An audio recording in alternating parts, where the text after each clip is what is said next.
Hello my dear students, welcome back in biology class.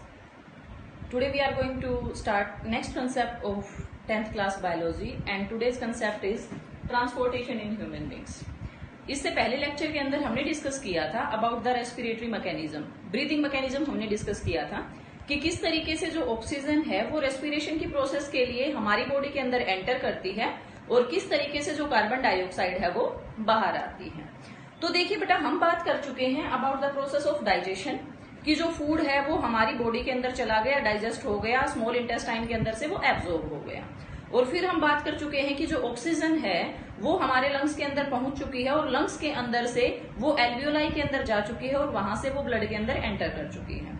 अब यहाँ पर नेक्स्ट थिंग क्या है कि अगर हम बात करते हैं अपनी बॉडी की, तो हमारी बॉडी जो है that is made up of multiple cells, tissues, organs and organ systems. तो ऐसे में बॉडी के हर एक सेल को एक्टिविटी करने के लिए एनर्जी की रिक्वायरमेंट होती है। तो अब क्या है कि अगर हर एक सेल को एनर्जी की रिक्वायरमेंट है तो इसका मतलब हर एक सेल को न्यूट्रिशन की जरूरत पड़ेगी और हर कोई सेल जो है वो वेस्ट भी रिलीज करेगा। तो अब यहाँ पर जो कंसेप्ट है ट्रांसपोर्टेशन इन ह्यूमन बींग्स, इस कंसेप्ट से हमें क्या पता लगेगा कि किस तरीके से जो डाइजेस्टेड फूड है और जो ऑक्सीजन है वो हर एक सेल के पास डिलीवर होती है। How is the oxygen transported to multiple cells, tissues and organs of the body. तो ट्रांसपोर्टेशन देखिए, पहले तो ट्रांसपोर्टेशन ही क्या है, what is the thing, it is the transfer to long distances और ट्रेवल टू लॉन्ग डिस्टेंसेज। जब किसी चीज को हम लंबे डिस्टेंस के ऊपर ट्रेवल करवाते हैं या हम कहें कि किसी एक चीज को थोड़ी सी दूरी पर अगर हम ट्रेवल करवाते हैं तो वो हमारा कहलाता है ट्रांसपोर्टेशन। तो यहाँ पर देखिए बात कहाँ की हो रही है, बात ये हो रही है कि डाइजेस्टिव सिस्टम से हर एक सेल के पास, डाइजेस्टिव सिस्टम से हर एक सेल के पास और लंग्स से हर एक सेल के पास, लंग्स से हर एक सेल के पास क्या जाएगी, ऑक्सीजन, और यहाँ पर क्या जाएंगे, न्यूट्रिएंट्स। तो ये जो न्यूट्रिएंट्स है ये कैसे हर एक सेल के पास पहुंचते हैं, हमें इसके बारे में बात करनी है। ऑक्सीजन कैसे हर एक सेल के पास पहुंचती है, हमें उसके बारे में बात करनी है। तो ट्रांसपोर्टेशन के लिए ह्यूमन बींग्स के अंदर एक सिस्टम है, तो उस सिस्टम को क्या नाम दिया गया है और उस सिस्टम के कौन कौन से कंपोनेंट हैं। So for the purpose of transportation of nutrients and oxygen and also the waste material, there is a system in human beings and that system is known as circulatory system. उस system को हम बोलते हैं circulatory system. तो circulatory system हमारी body के अंदर वो सिस्टम है that helps in the transport of oxygen, nutrients and waste material।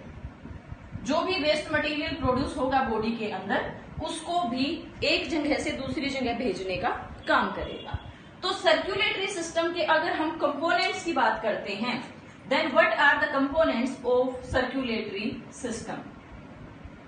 Components of circulatory system, कौन कौन से कंपोनेंट होते हैं सर्कुलेटरी सिस्टम के अंदर।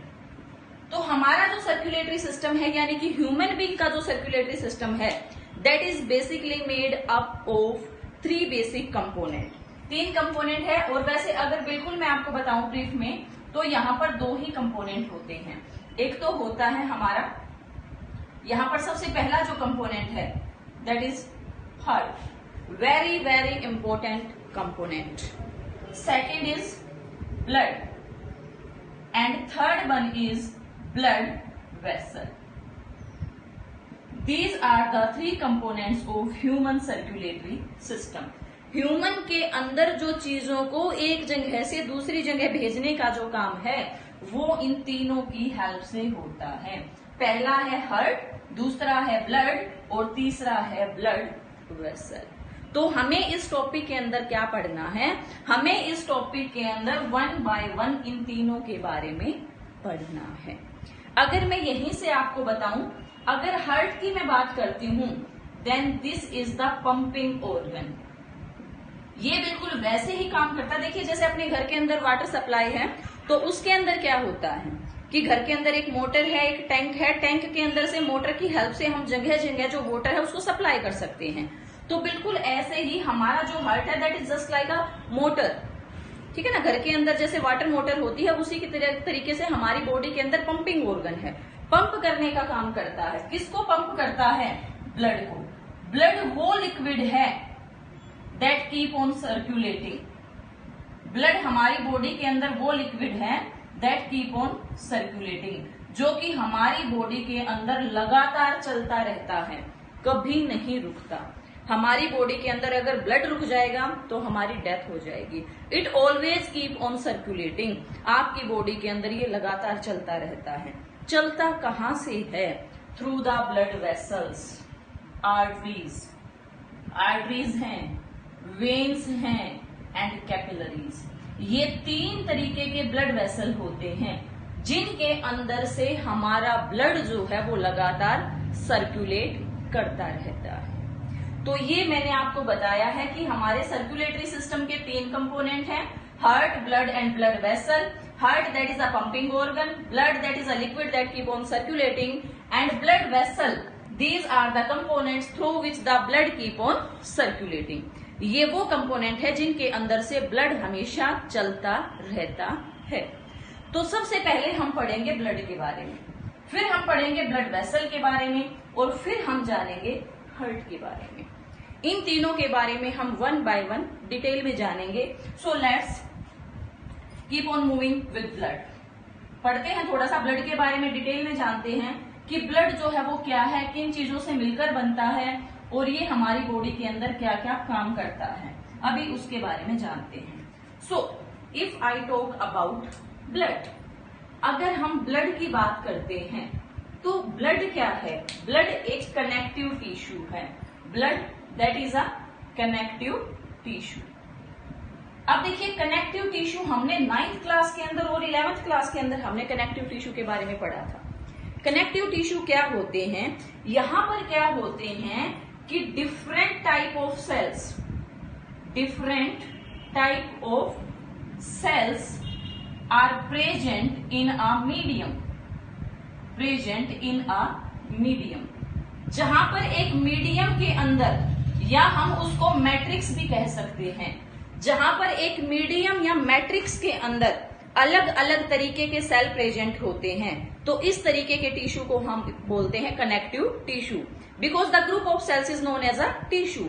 और ऐसा सेल्स का ग्रुप जो कि एक मीडियम के अंदर प्रेजेंट होता है तो उसको हम बोलते हैं कनेक्टिव टिश्यू। तो देखिए अब बात यहां पर ये आती है कि यहां पर मैट्रिक्स या मीडियम क्या है। In the case of blood matrix या मीडियम क्या है? तो अगर यहां पर मैट्रिक्स या मीडियम की बात करते हैं तो ब्लड के केस में सबसे पहले जिक्र आता है प्लाज्मा का। प्लाज्मा ये ब्लड के केस में मैट्रिक्स या मीडियम है। फॉर एग्जाम्पल हम जो है वो लेमनेड बनाना चाहते हैं, नींबू पानी, तो हमारे पास जो मीडियम होगा दैट विल बी वाटर। आप उसके अंदर कुछ भी ऐड कर सकते हैं। आप नींबू ऐड कीजिए, आप शुगर ऐड कीजिए, आप सोल्ट ऐड कीजिए, आप जलजीरा ऐड कीजिए, एनीथिंग। तो इसी तरीके से यहाँ पर वो जो मीडियम है दैट इज प्लाज्मा। प्लाज्मा के अंदर अलग अलग तरीके के जो सेल हैं वो प्रेजेंट होते हैं। तो देखिए प्लाज्मा क्या है? It is medium. ये मैट्रिक्स है या मीडियम है। अगर मैं इसके कलर की बात करूं, पेल येलो और लाइट येलो कलर, हल्का सा पीला रंग होता है और इसके अंदर 95 to 99% जो है वो वाटर होता है, contains maximum amount of water, maximum amount of water and different proteins. इसके अंदर अलग अलग तरीके की प्रोटीन्स होती हैं और मैक्सिमम अमाउंट ऑफ वाटर होता है। ठीक है, तो प्लाज्मा हो गया हमारा मैट्रिक्स या मीडियम। उसके बाद जो सेकंड है दैट इज ब्लड सेल्स, वो है ब्लड सेल।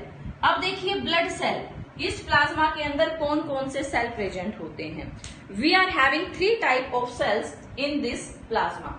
3 तरीके के सेल हैं। 3 तरीके के सेल कौन कौन से हैं? सबसे पहले है आरबीसी, फिर है डब्ल्यूबीसी और फिर जिक्र आता है प्लेटलेट्स का। Third one is platelets. हमारे पास 3 तरीके के सेल हैं, WBC, RBC and the platelet. तो सबसे पहले पढ़ते हैं RBCs को। RBCs as the name indicates these are the red blood cells. कैसे होते हैं ये?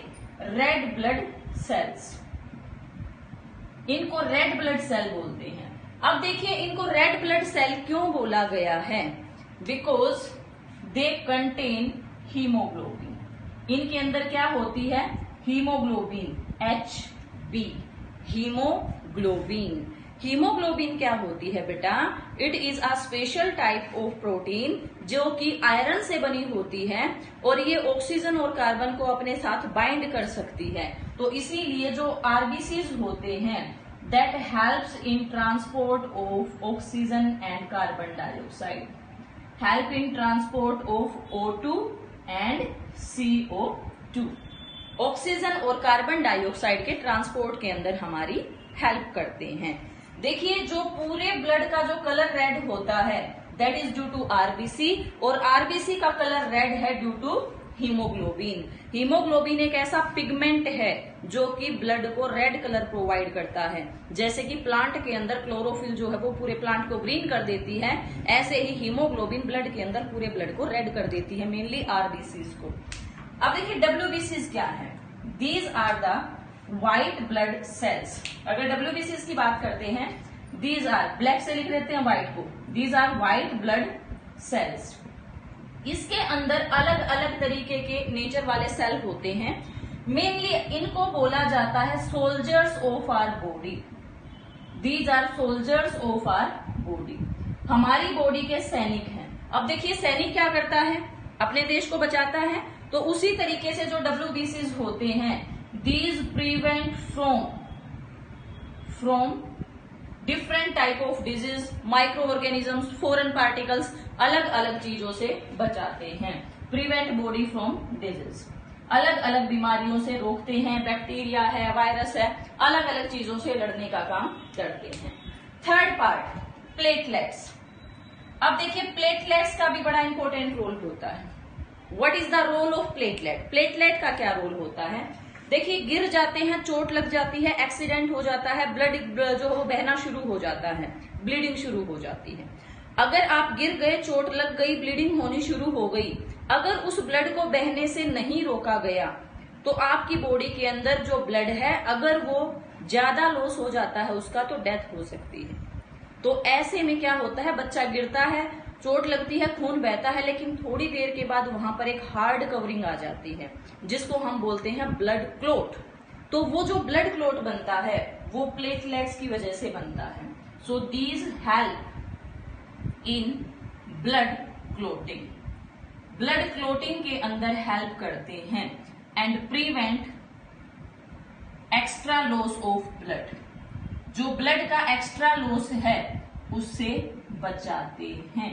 Prevent extra loss of blood. तो देखिए ये फंक्शन हो गया हमारे 3 तरीके के ब्लड सेल का।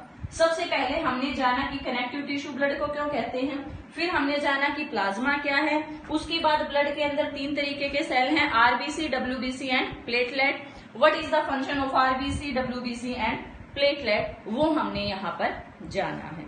तो दिस इज अबाउट ब्लड कि हमारी बॉडी के अंदर जो ब्लड है उसके अंदर ये जो कंपोनेंट है वो पाए जाते हैं। After this if I talk about blood vessel, तो हमारी बॉडी के अंदर या ह्यूमन के अंदर कितने तरीके के ब्लड वेसल मिलते हैं? अगर ब्लड वेसल्स की मैं बात करती हूं तो we are having 3 type of blood vessels.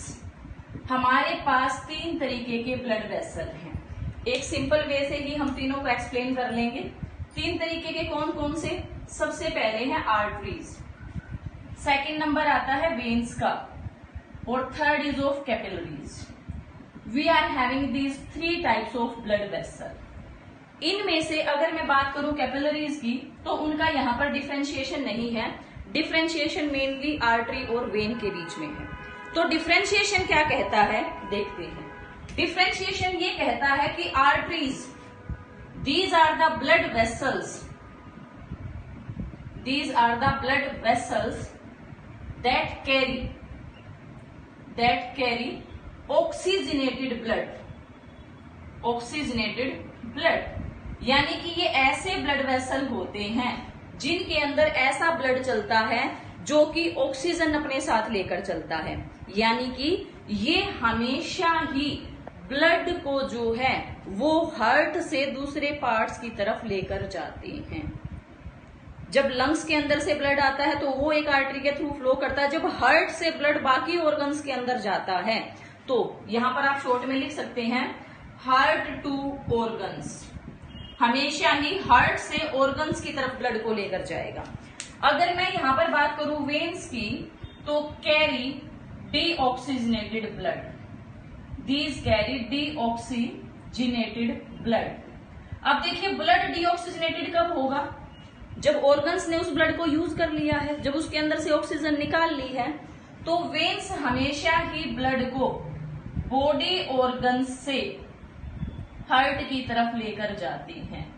These carry blood from the body organs to the heart, और आर्टरीज लेके जाती है हार्ट से बॉडी ऑर्गन्स की तरफ। अब देखिए आपको अपने हाथ के अंदर जो है वो कुछ ब्लू से कलर का या लाइट ग्रीन कलर का कुछ दिखाई देता है, इस तरीके से vessels. Actually these are veins, क्योंकि आपको अपने हाथ के अंदर जो ब्लड वेसल दिखाई दे जाते हैं वो वेन्स होते हैं। तो वेन्स कहां पर प्रेजेंट होते हैं? These are present superficially, these are present superficially, यानी कि आपको अपनी स्किन के नीचे ये दिखाई देते हैं। अगर मैं बात करूं आर्टरीज की, these are deep seated under skin, आपकी स्किन के नीचे बहुत गहराई में प्रेजेंट होती हैं आर्टरीज, और जो वेन्स होती है वो ऊपर की तरफ आपको दिखाई दे जाती हैं। अगर मैं थिकनेस की बात करूं तो आर्टरीज आर थिक वॉल्ड। क्यों? क्योंकि इनके अंदर जो ब्लड आता है वो हाई प्रेशर के साथ आता है, पतली वॉल होंगी तो फट जाएंगी। Veins, these are thin walled, क्योंकि वेन्स के अंदर जो ब्लड फ्लो करता है वो ब्लड लो प्रेशर के साथ फ्लो करता है। तो वेन्स जो होती हैं उनकी जो वॉल होती है वो थिन होती है। आपको जो इंजेक्शंस दिए जाते हैं वो वेन्स में दिए जाते हैं, जो ड्रिप लगाई जाती है वो वेन्स में लगाई जाती है। ठीक है, तो यहाँ पर ये थिन वॉल्ड है, ये थिक वॉल्ड है। अब यहीं से एक पॉइंट और आता है कि देखिए मैंने आपको बताया कि आर्टरीज के अंदर हमेशा ऑक्सीजनेटेड ब्लड चलता है, वेन्स के अंदर हमेशा डीऑक्सीजनेटेड ब्लड चलता है। लेकिन यहाँ पर एक एक्सेप्शन है, और एक्सेप्शन क्या है कि जो पल्मोनरी आर्टरी होती है, पल्मोनरी आर्टरी के अंदर डीऑक्सीजनेटेड ब्लड चलता है।